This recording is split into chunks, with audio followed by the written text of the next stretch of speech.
Hey everyone, if you like the podcast, or even if you have a critique so that I can make it better, please leave a comment on iTunes or Stitcher, or send me a tweet at emuckles on Twitter. If you'd like to be a guest on the show, you can send me a direct message at emuckles on Twitter, or you can send me an email at info@emmittmuckles.com. That's info at emmittmuckles.com. I had a quick conversation with a friend of mine, and we were just talking about the election. I called him and just wanted his honest opinion.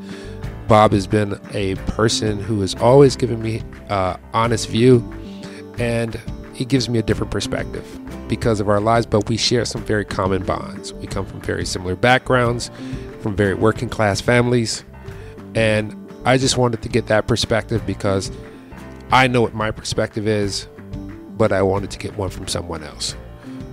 Please enjoy the show, as it will be a very quick show.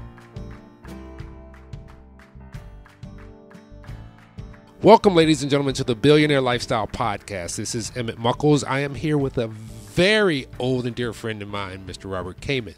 Now, I want to talk about the election of our president-elect Donald Trump, and I wanted to get some perspectives outside, some actual perspectives versus conjecture of what I see in the media. Now, let me tell you this. When I was 14 years old, I moved to a suburbs where I moved from a predominantly African-American experience to a very mixed. Actually, I realized that I was a minority at that point. And I met this really cool guy named Robert Kamen. But back in the day, it was different because, you know, we lived life as it was. We were people who worked jobs and went to high school. So if I want to find out anything about, you know, a different perspective, I will always come to Bob. As a matter of fact, this is the guy who taught me how to shoot a bow. How you doing, Bob? Good. Yourself, sir? Good. You know, I called you up because I was kind of miffed about this election and what people were saying, and I was really trying to find somebody who voted for everybody. I want to find someone who voted for the Libertarian Party. I want to find somebody who voted for Donald Trump. I wanted to find out the perspectives that were happening around the country. And then I called you, and I was like, Bob's going to give it to me real. He's going to tell me exactly what went down. And I called you, and I said, did you vote for Trump or did you vote for Hillary? And you responded by saying, I didn't vote for either one of the crooks. Now, let me ask you something. As a red-blooded American, why didn't you vote? I mean, like, you had some choices. Libertarian. Oh, I didn't say I didn't vote. I just didn't vote for either one of those guys. Ah, good deal. So when you didn't vote for one of those guys, and you can tell me if you who you voted for. You don't have to tell me who you voted for, but how did you feel about it? What led you down the road? Was it like the reasons you couldn't vote for Trump and the reasons you couldn't vote for Hillary? Well, my reasons in the aspect of Trump is that his lack of experience. He has really no political experience whatsoever. Yeah, he's good at running a company, but what does he know about foreign policy and things on those lines? Okay. That was my concern with him. So, and I know you probably have friends. Have you had conversations with people about who they voted for and why? Most of them said they went with Trump just because they're stuck in the two-party system. Yeah. And they said they were going to vote for whoever but Hillary. Okay. So they just basically voted for what they figured was the lesser of two evils. Right. Yeah, like I told us, if it come down to we can only vote for one of those two, I probably would have voted for Trump, not because of lesser of two evils, but what he has said scared me a lot less than the things that she has done. Yeah, because you and I both share some things, and I know we probably have a similar perspective because we both have daughters.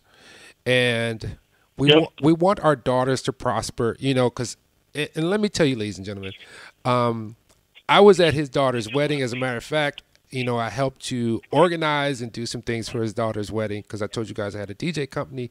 But Bob was like, you're the only guy that's going to do it. And so I got to see those moments and her make a family. And as well as for my own, some of the things that were said, even if they were just to get the vote. Now, let me tell you this, Bob. This is what I thought about Trump because, now that he's the president-elect, I have to give him a chance, right? Exactly. So, and then it dawned on me. I was like, what if he came at it from a really intelligent perspective and said, I'm going to look at it as a salesperson trying to get the job, which means I have to go where I can gather the most votes. But if I come at it like the rest of these guys do, then I probably don't have a chance. So I'm going to have to go out on a limb and do some wild things to rally people up that normally wouldn't vote, or to rally the people on my side who are sick of politicians. Have you been hearing people talk about that? To an extent, they said basically what Trump was doing is just trying to play in everybody's fear, and trying to scare them into things. And it's like, no, he's not really, just telling it like it is. He wasn't candy coating and sugarcoating. He was just, he's like you and me. He's just telling you exactly how it is. Yeah. So let's not pulling any punches. So let's go to the opposite side. Now, here's the thing that most people weren't talking about, and I understand that you can't really tie it to her. But if you go back to Bill Clinton's presidency, me as a man of color, he put a lot of things in play, like the 3 strikes rule, or I can't remember what the name of the bill was now. I just had it written down too. But he also, and most people aren't really seeing this, as he was the one that promoted NAFTA, and they were saying it was basically trade to Mexico, but that branched out to everywhere else, including China as well. So we lost a lot more jobs since we did the mid-'90s. So now we're basically people who work at Walmart, and we sell things that are imported from China back to ourselves because of that thing, that trade deal that he did, and some other things that were backdoor. Well, they weren't really backdoor. They were pretty out front, but it affected our economy to where it is today, where everybody's just trying to sell everything on Facebook and eBay. Yeah. Well, on paper, NAFTA was a good idea, but then again, so was communism. On paper, unfortunately, it didn't get. What's what I'm looking for? My mind just went blank. It wasn't used in the fashion that the idea was behind it. Yeah, because I think the intention was that we would be able to trade our goods and services equally as people would be able to trade their goods and services with us, but we don't really produce anything anymore. I think outside of cars, and a lot of our cars are not even built here anymore. I remember this television called the Matheson TV, and it was like the last television that was manufactured in the United States. And people can Google that. But we don't really make anything except for, what do we make? Cars. And we don't even make iPhone cases. We have the technology aspect. Right. We have the technology. We develop something, and then it goes to China and gets perfected and made very cheaply. Actually, we have that all going. I'm sorry, go ahead. What's that? I said we actually didn't like the Silicon Valley. That's true. We actually saw that with, these new little hoverboards that you see everybody rolling around on? Right. Yeah. So I think we had some companies that were manufacturing them here. And then over in China, they actually took it apart, re-engineered it, and start selling it cheaper. And, of course, people are going to go for the deal versus something that's made in America, which used to be a very prominent statement in America, is buy made in America. Now people don't even care about that anymore, especially since the generation has changed. A lot of our kids, they didn't grow up with some of the ideologies that we did from the 60s, 70s, and the 80s. Things start turning around. And I understand why people feel the way they do, but what for the life of me I cannot fathom is why people don't look at third and fourth party candidates, and they didn't have much more of an effect. Because I was seriously looking at Gary Johnson. I didn't vote for him, though, and I was hoping Jill Stein was going to be on the ballot. But believe this, Jill Stein wasn't even on the ballot in Indiana. Because I'm in Indiana and you're in Michigan. Was she on the ballot in Michigan? No, they only had three that listed was Trump, Hillary, and Johnson. Which is really funny because she actually gathered some votes from some states, but they weren't some of the key states like Indiana, Michigan that I've just confirmed between you and I, she wasn't on the ballot. So she really didn't have a fair chance to even make a mark in the election whatsoever. She just basically took a few votes from somebody electorally. Right. So, of course, until we get rid of this two-party system, we get more viable, and it all comes down to money. Those two parties have the money. That's true. Because that's what everybody knows. They only know those two parties. So how do you think this is going to affect what do you think is going to be the outcome of this? I mean, we don't have a clue yet because Trump hasn't President-elect Trump has not gotten into office. We're only hearing about some things, and nobody really has a clue how he's going to carry out. Is he going to stick to what he said during his election, or did he have some other scheme that he was coming up? Because he is a good salesman. I'm going to give him that. And a showman. Yeah, there's no doubt about that. So what do you think? My thing with him is... No, go ahead. Your thing with him. My thing with him is if he can surround him with the right people, and he's smart enough that he should be able to do that, he should do fine. Now, as far as him standing behind doing exactly the things he said he's going to do, no politician ever does.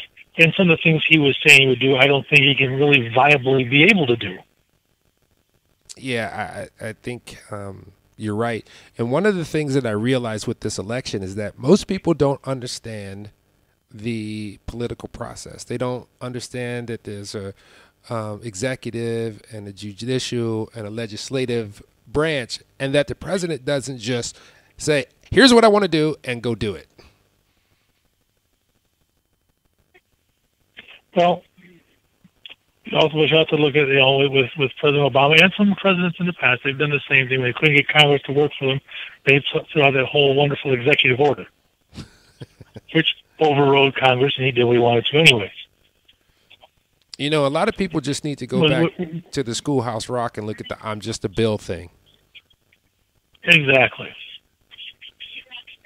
Well, this is awesome, man. It's good talking to you, and I knew you would just give me a straight up opinion, an honest opinion about the situation, because many people are guarded when you want to talk politics, and a lot of people get heated about it. And I knew that I could come to you, and I could get an honest opinion of the situation. As you said, if he would have had a little more experience, at least some experience, you might have voted for him because you're just sick of the political crap that's going on because it's business as usual.